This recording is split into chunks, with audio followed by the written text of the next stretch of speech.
บายดีพี่น้องมีมาพบกับสองเจ้าเก่าน้องเขียนบรรณะเนาะมีมาปั้นเขาพี่น้องปั้นเขาเนาะนี่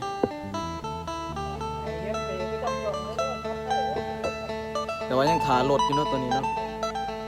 ถารถพ่นเขาเนาะถาจักพ่นเป็นมันมากเนาะหลายคนมา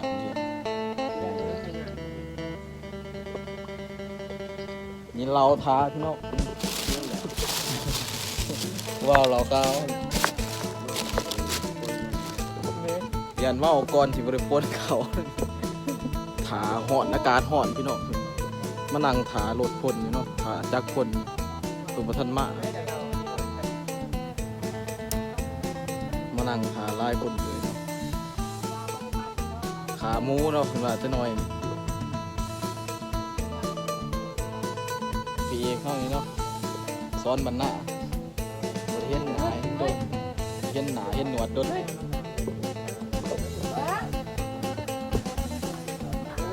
ซ้อนมากนะ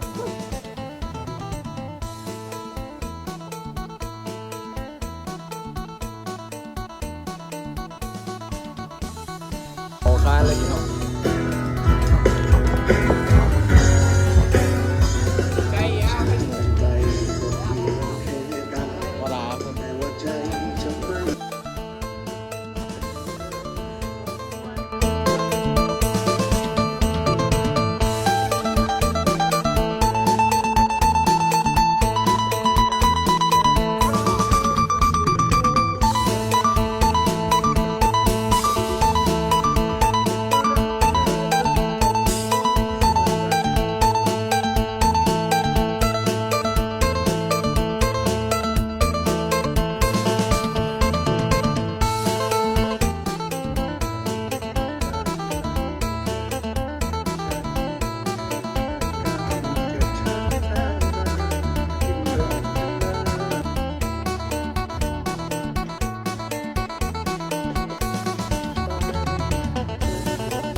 คนมากแจ๊กมากนะพี่น้องคนน้ำไหลสดดูไหลสดนี่เขากล่องมันจะลองดูมาปั่นเข่าปากตะพานสนมกสนใจโทรมาเอาเบอร์03046282238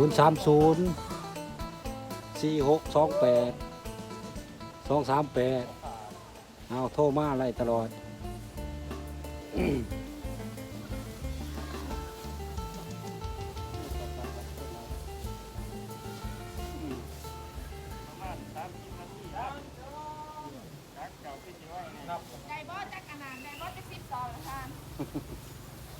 คันเดือคันคอยเอาเลยพอจะเลยเอามาโอ้ใส่ลายพี่น้อง ให้เบิร์ดได้แหละ ไหมเรียบร้อยแล้วจะทางโอ้ไม่ข้อไม่ข้อไม่กิน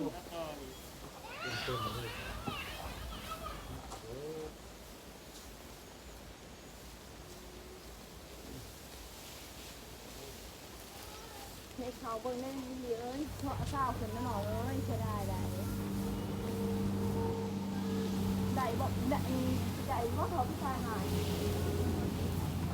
ได้เก่าเนาะ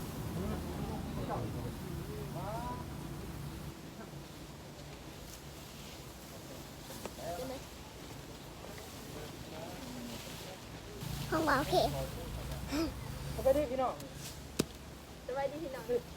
ไปดีพุ่นนะ เจอ พบกับเส้นมันหน้าสบายดีพี่น้องคงไปทุกคนมีอะไรเลยเด้อเอาแถวเลยเนาะทำบ่เอาตรงนี้เนาะเอาทางแถวทางไทย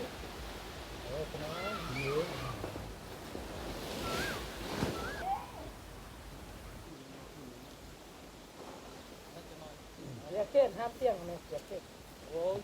จูมเขามาเนี่ยน้าเตี้ยงเตี้ยงอาหารเลยแล้วเตี้ยงเตี้ยงอะไรนั่นเตียงเอารถออก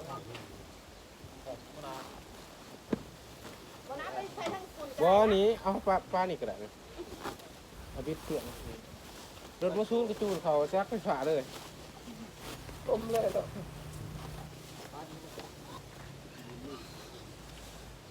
แดดแห้งขนาดพี่น้องเอ้ย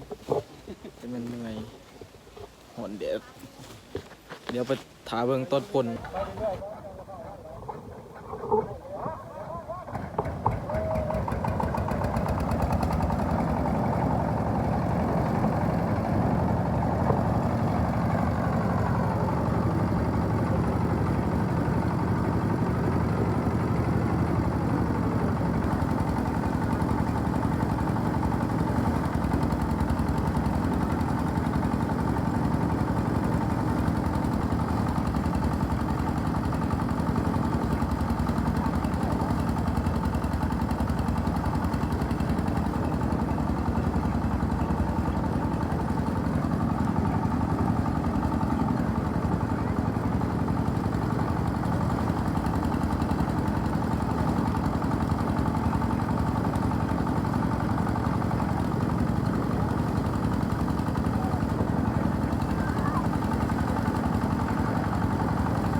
เวลาเลยพี่น้อง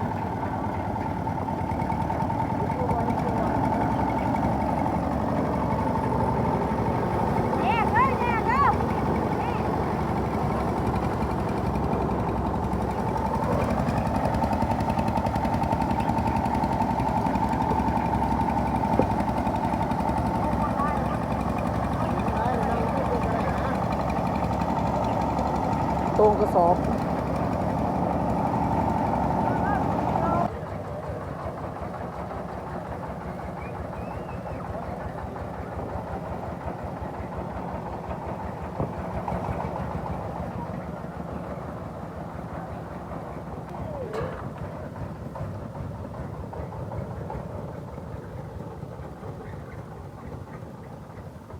แน่ไร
เครื่องเอาออกก่อนเนาะ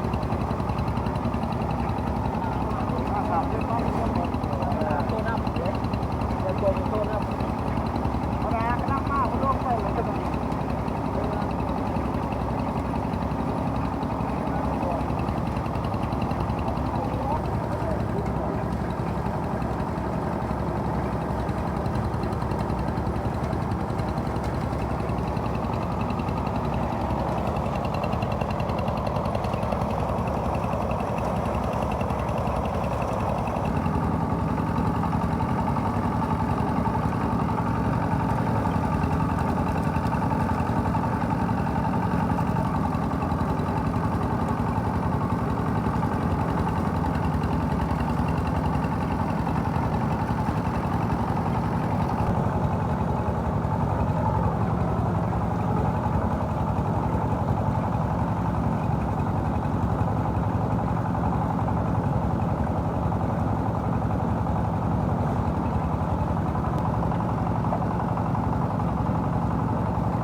เรียบร้อยเนาะพี่น้อง